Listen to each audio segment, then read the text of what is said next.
Welcome to Keystone Cold Cases, a podcast that aims to reignite cold cases across Pennsylvania. We are here to bring attention to the stories that have faded into the background, honoring the victims and their families along the way. Each episode is a step closer to understanding the truth, because every case deserves more than just a passing glance, and every voice deserves to be heard. Hi, it's Carrie. Hey, it's Shannon. Hey, it's Chelsea, and I have to say, listeners, I'm very excited to announce that today will be the first episode of our spooky season. Woo-hoo. Yay. Can you believe this is our 5th year? 5 years. That's crazy. It's amazing. 5 years doing a spooky season, which I think all of us love, and from what we can tell, a lot of our listeners like it as well.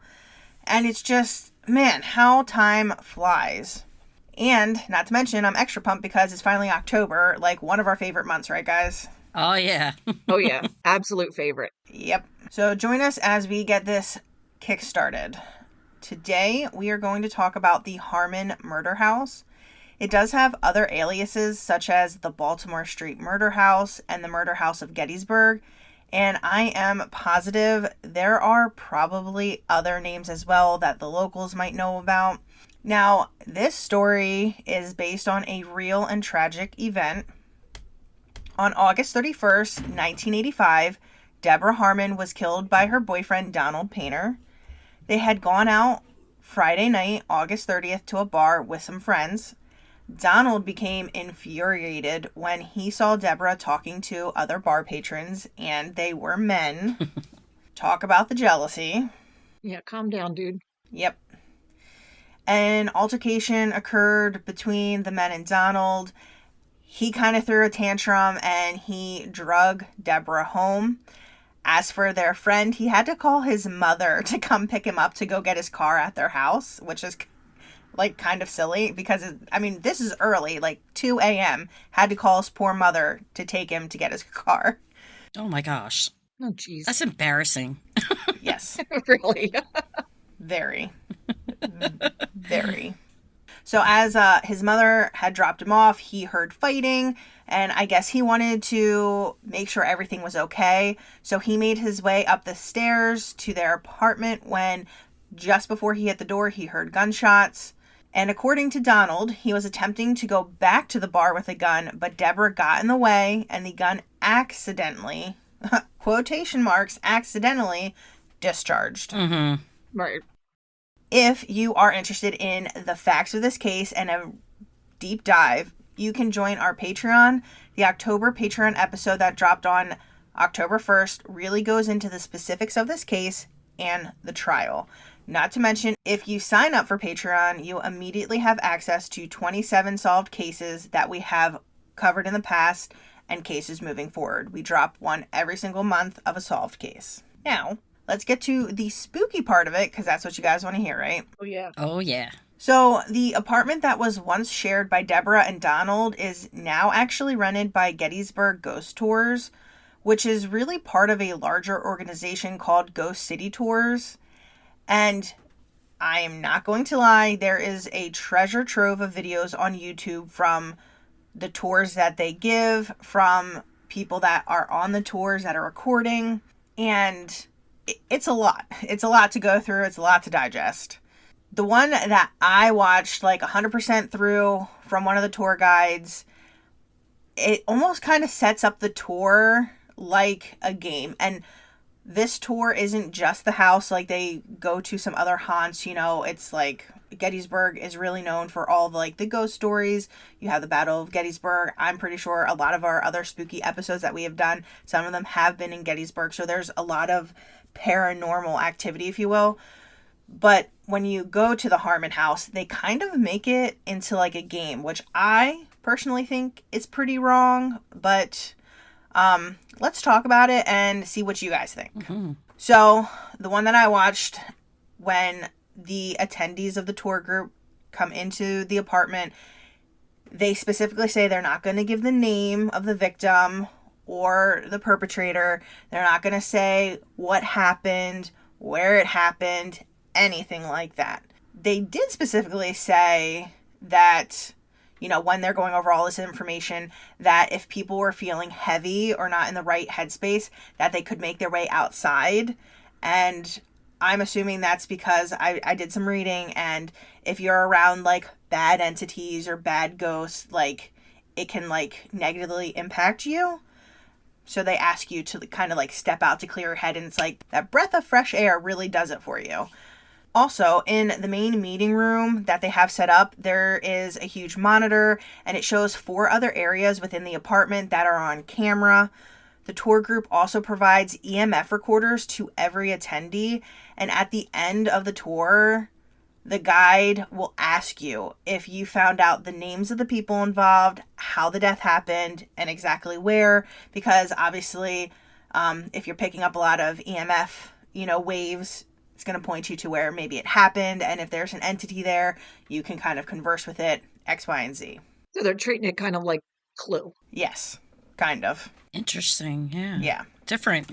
It is different, and I really couldn't find out like what piqued the interest of this tour group to actually buy it, like if locals had seen things in the windows, or this is like I don't know how to 100% describe it. It's kind of like for us, like in Phoenixville, where you have businesses on the bottoms and apartments on the top. Right. So other people live there. Oh. So I don't know if they reported hearing things, and then just like it's just another attraction to add to their list, if you will. Mm-hmm. Right. So I really couldn't find out how it got acquired. I do know they've had it on their tour list for a while. I couldn't find out the specifics, but I think like 12 to 14-ish years. So it's been a while. Definitely a way to generate revenue. I mean, they know that the interest is there, and so Exactly. Yeah. Yeah. During these events, it's been speculated that a ghost tells the names, and the recorders pick up these hot spots where the murder occurred. And I thought it was interesting that this tour company gives you a copy of everything that you record in the apartment, which is pretty cool. That is cool. We would think that they'd keep that as their intellectual property or something like that. You know what I mean? But to share it, that's pretty awesome. Right. Yes. And not only that, they have it like stamped. I don't think it's like an official, like, when you officially get paper stamped by a... Like notary? Yes. I don't think it's like that, but it says that it was done by you, some type of proof. So I thought that was pretty cool. That's cool. That is cool. A lot of people view this tour as insensitive, like I said, more like a game around what happened to this victim, who was very much real, by the way that they conduct it, basically. What do you guys think? I guess I can see both sides of it. Yeah, I agree. Yeah, me too. I mean, it can be. I mean, I don't know what the circumstances are here exactly. I'd like to know, like, dig in a little bit more. Like, are they hopefully not exploiting these people? Right. I think there's a fine line, like what exactly determines that, if you will. Yeah. Yeah. Maybe there's a hope that there's some other activity besides what went on in the apartment, given that Gettysburg is like so extremely haunted. Yes. Well, it's funny that you mentioned that, because we will get into a little bit of that later on in this episode. So, as you guys had mentioned earlier, there are a lot of people that are kind of interested in this paranormal niche.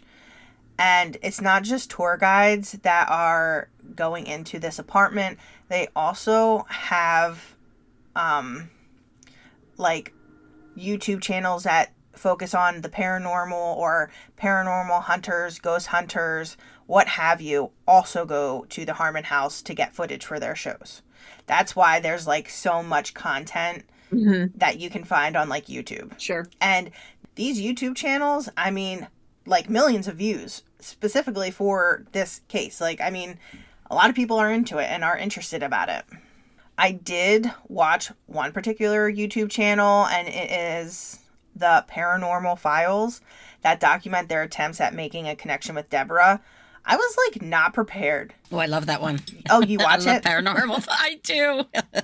I was kind of shocked because, I mean, I'm not a huge YouTube person. But man, the videos are long as shit. I couldn't believe it. I was like unprepared for sitting down for, I had to like bunker down and really like get into it. But the crew claim to have made contact with her. They heard her voice and they felt her presence. They picked up words on their spirit talker or spirit box devices that they swear Debra said. Through this device, they hold a conversation with her. And basically how it works is that the device scans for words and phrases based on the theory of electronic voice phenomena, or EVP. And basically what it is it's a recorder, and it picks up sounds that we can't always hear, and you can kind of play them back. But this specific device is constantly listening, quotations, and basically assumes what was said, but it isn't always accurate. And so there are debates in the ghost hunting community, the accuracy of such devices as a spirit box. So a lot of them say and suggest that having multiple types of recording devices so you can have cross references. Yeah. Right. That makes sense. Because I know, like, just from all this, like the shows that I've watched, like, Ghost Hunters and, and Ghost Adventures and all those ghosty ghost shows, they'll be playing back Mm-hmm. all of the recordings, and they'll be like, they'll put it in subtitles. I'm like, it doesn't sound like that at all to me. You know what I mean? So I agree. Yeah, like, oh, they totally just said Joe Schmo. No, they didn't. No, that's not what I'm hearing, right?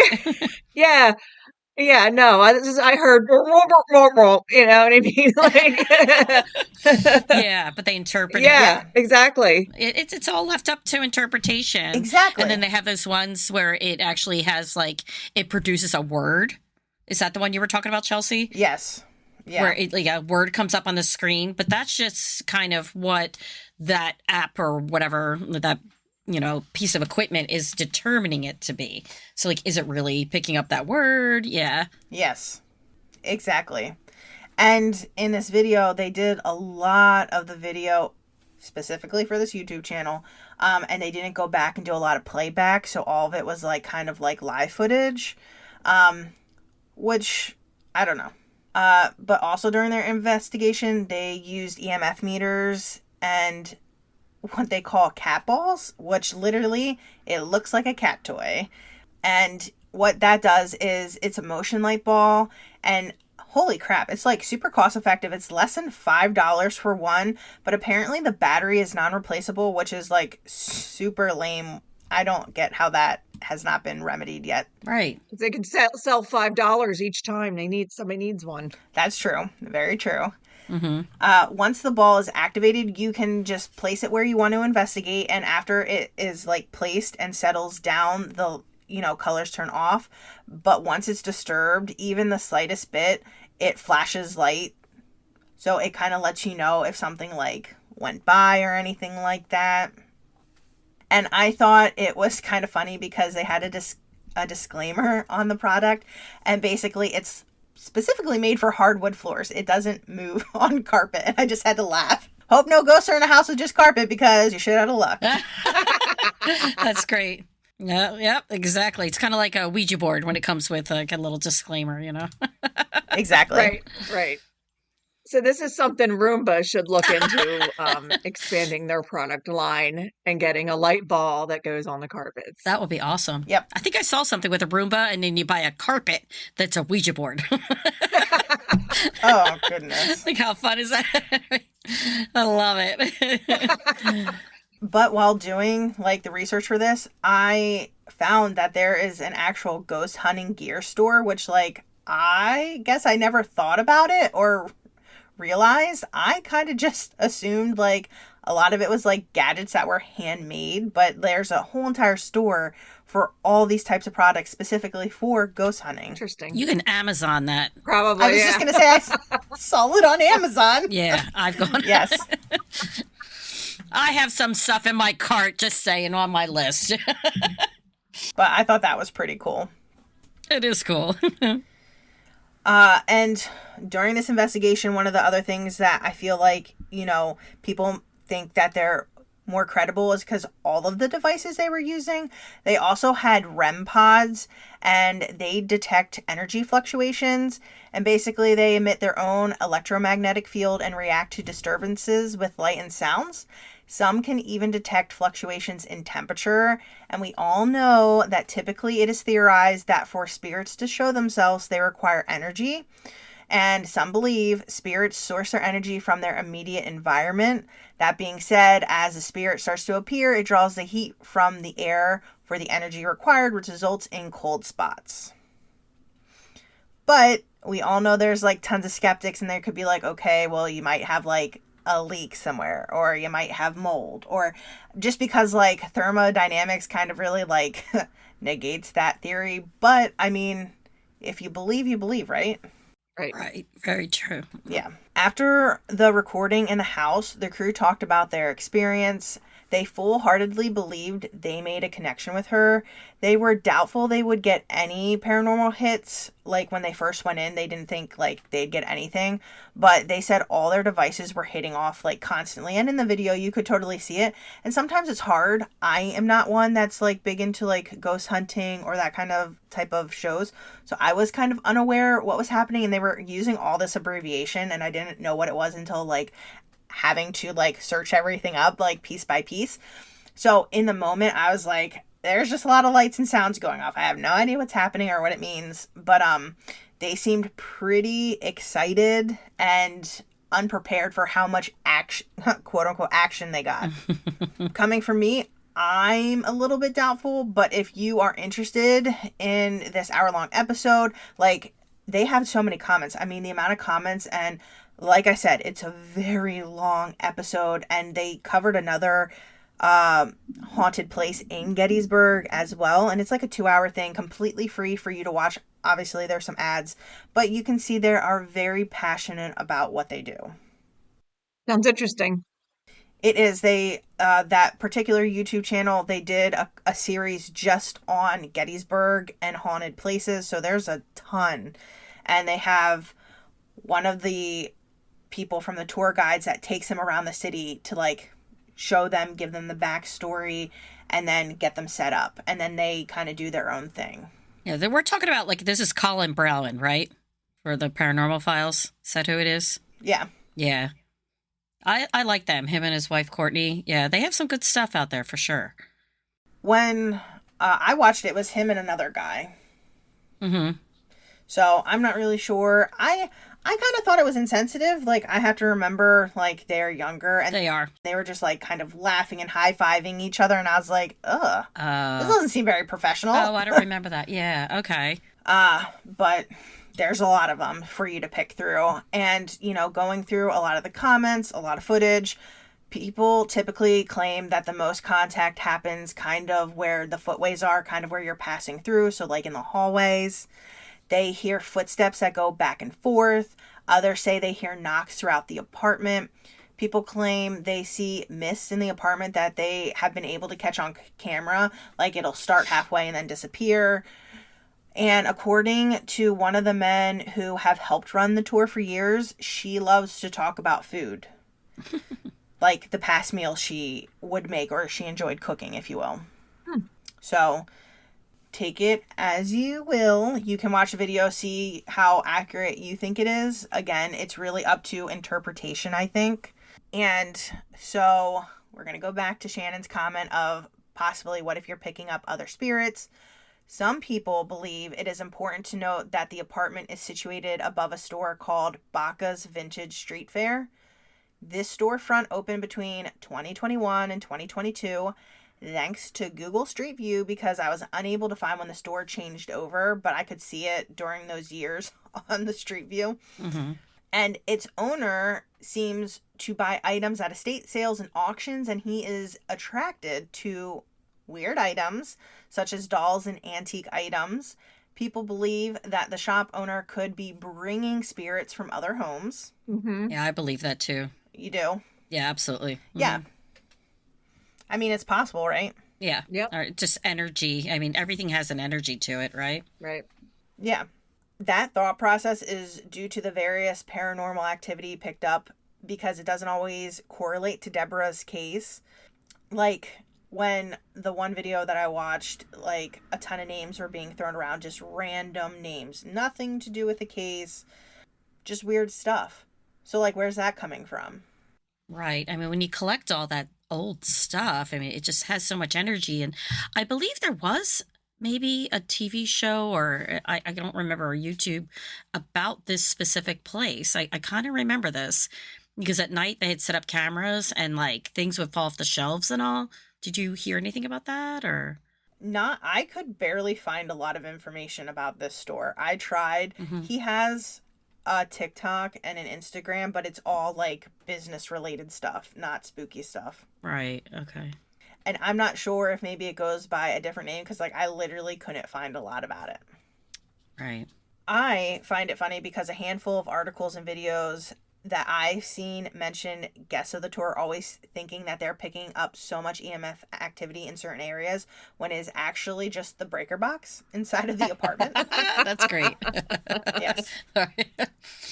All good. I thought it was hilarious. It is. The ghost tours actually had to unplug the fridge because they would find guests congregating trying to talk to basically the fridge, thinking it's a spirit. Did he talk back? That's Exactly. great. Oh my gosh. If you're unfamiliar with what EMF stands for, it is electromagnetic fields. According to a ghost hunting equipment article, electromagnetic waves are composed of electric and magnetic fields that oscillate in space. In the context of ghost hunting, it is hypothesized that spirits might disrupt or manipulate these fields when they are present. This can be detected and recorded using this specialized equipment, and I found it interesting that for ghost hunting, the primary device used are these EMF meters. It was brought up during one of the YouTube videos, and I've seen it mentioned before, that a medium tried contacting Debra. They claim that when they made contact, Debra confirmed the death was an accident. And I'm going to provide the supposed conversation verbatim, like word for word, by this medium. And it goes, "Yes, it was an accident. I didn't have a strong will to live.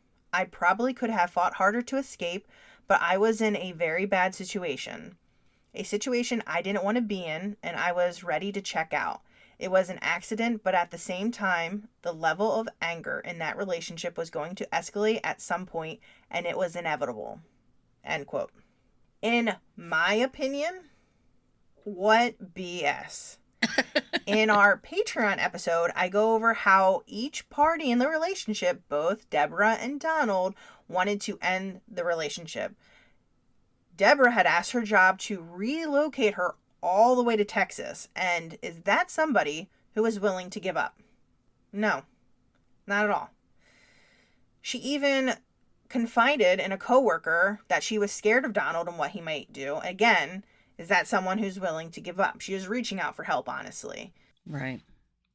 Honestly, have you ever seen any of these shows like with, mediums are, a very big business.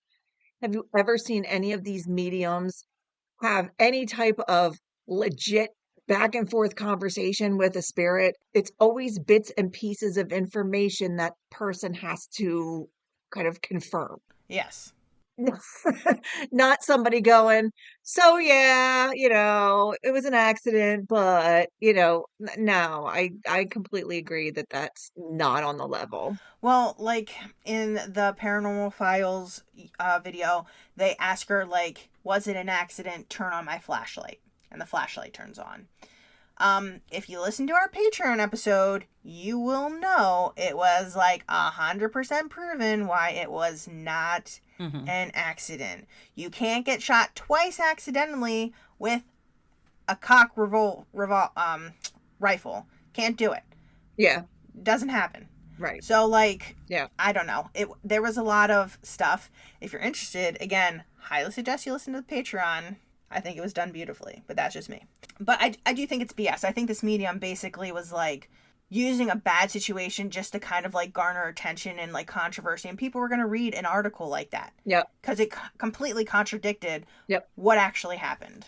Right.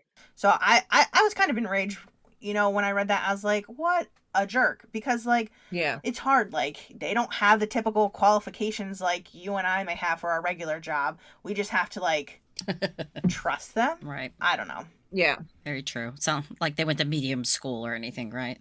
Exactly. Yeah, exactly. I mean, I do believe in them to a certain degree, but to be conversing, I don't know. And it just, some of them are in it for the wrong reason, unfortunately. Yeah. Yes. Yeah. And they prey on vulnerable Yes. people. And that's, Yes. despicable. Absolutely. And I hate that. Or they just want the notoriety. They want the attention. Yep. Not cool. I personally think that she was, like, in the process of finding her way out. And I'm sure stories conjured up by these mediums, ghost hunters, paranormal enthusiasts, psychics, etc., are just, like, awful to be heard by the family, honestly. And these stories, quote unquote, are about a real human who was tragically lost way too young. Debra was caught in a domestic violence relationship, and we use her as entertainment. She can't even defend herself, in theory, unless you're believing that she's communicating from the grave. Unless you are making contact. Like, it's just, she can't personally, like, be here to defend herself. And I think it's terrible. Right. That's sad. I almost feel like it kind of reminds me of Lizzie Borden. It's like, everybody going to the house. Lizzie, did you do it? Did you do it? It's like, oh my God, let her be already. Yeah. Yeah. I will say, when I did the Patreon episode, I hadn't watched the videos because I knew I was going to do it for the spooky episode, but it really gives you a great sense of the floor layout. Sometimes when you get the visual, it makes it more tangible almost. Yeah. And I definitely know for me, it helped me be able to make sense of how it happened and came about. And it was totally different than what I actually envisioned in my head. Oh. Right. I totally get that. Yeah. I'm a totally visual person, and it really helped. Yeah. Mm-hmm. So this haunt is a controversy. Debra's family still lives in the area. I know that because I posted in a local Gettysburg Facebook group, and they did not hesitate to reach out. I also got yelled by one of her family members because I spelled her name wrong. And when we got the listener suggestion, they spelled it wrong, and I did not fact check. So, bad on me. But you can tell that they're really not happy they had brought it up. And, can you just imagine how they feel knowing one of the family's most tragic moments in history is its most celebrated? Right. Yeah. That's pretty terrible. Yeah. Yes, exactly. And that this company generates revenue off of this tragic story, and they don't even do it tastefully, in my opinion. Mm-hmm. That's very hurtful. Yeah. I can't imagine. And I will say, like, there's a complete other side to it. There are some people that love it. The Gettysburg tours has so many great reviews, and people say, like, we go, like, twice a year, and we just really appreciate it. And maybe it's more for that side. I'm not really sure. I guess it depends where you lay on the subject. Mm-hmm. A lot of people feel like for this specific stop, they make it like a game. They urge you to see what information you can pull from the spirits, kind of like what I was talking about. And I can't 100% relate, but I live in Spring City where Pennhurst is located, and I'm sure a lot of people listening know exactly what that is. Mm-hmm. Mm-hmm. A lot of locals are not thrilled that Pennhurst has been turned into a Halloween attraction, me being one of them, even though I was not even born when things were happening. But I have a special needs kid. Some of these families still live in our community. Some of those people were let go in the community and just had to fend for themselves. There's a lot of feelings about it. Yeah. Absolutely. So sad. That is so sad. It is. And the only argument that I have heard, like, really giving this new haunt at Pennhurst any type of credibility is the fact that they added a museum that's dedicated to the history of the asylum and, like, the real history, not, like, something to make it look good. It's the truth. Mm-hmm. And basically, this attraction and the museum generates enough money that they're able to maintain the campus. It's a beautiful campus. I mean, don't get me wrong. It's beautiful. It's huge. And I'm not sure if they didn't make it into something that it would not just get knocked down. Yeah. I agree. And Right. houses built. Yeah, absolutely. It's totally a catch-22. Like, I let my son go because his friend bought him tickets, but I refuse to go. Like, I won't spend money on it. But it just kills, like, hearing people talk about it, because they still do. I couldn't even imagine if something happened in my family, which happened to the Harman family, and then people just celebrating it. And it's, Right. at first, Pennhurst was kind of only, like, during the Halloween season, and then it started opening up, like, tours and paranormal things. It seems like for Gettysburg, like, this is a year-round thing. There's really not any stops. Like, they go hard.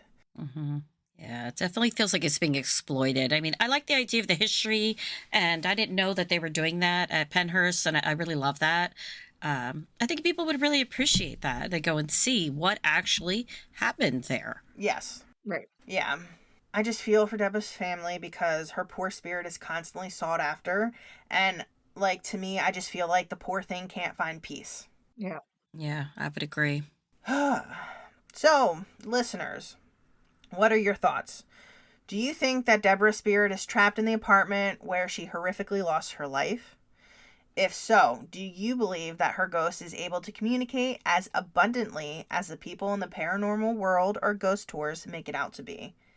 And do you think that she is being exploited just because her spirit can't pass? Let us know what you think. And with that, I hope you have a wonderful October. Bye. Bye. That's all we have for this episode of the Keystone Cold Cases podcast. Thank you so much for listening, and please consider leaving us a review wherever you get your podcasts. If you want to find out more about the podcast, the host, and the cases we cover, or if you want to suggest a case, please visit us at kccpod.com or send us an email at keystonecoldcases@gmail.com. You can also follow us on Facebook at Keystone Cold Cases and on Instagram and TikTok at KCCPod. Follow us on YouTube at Keystone Cold Cases.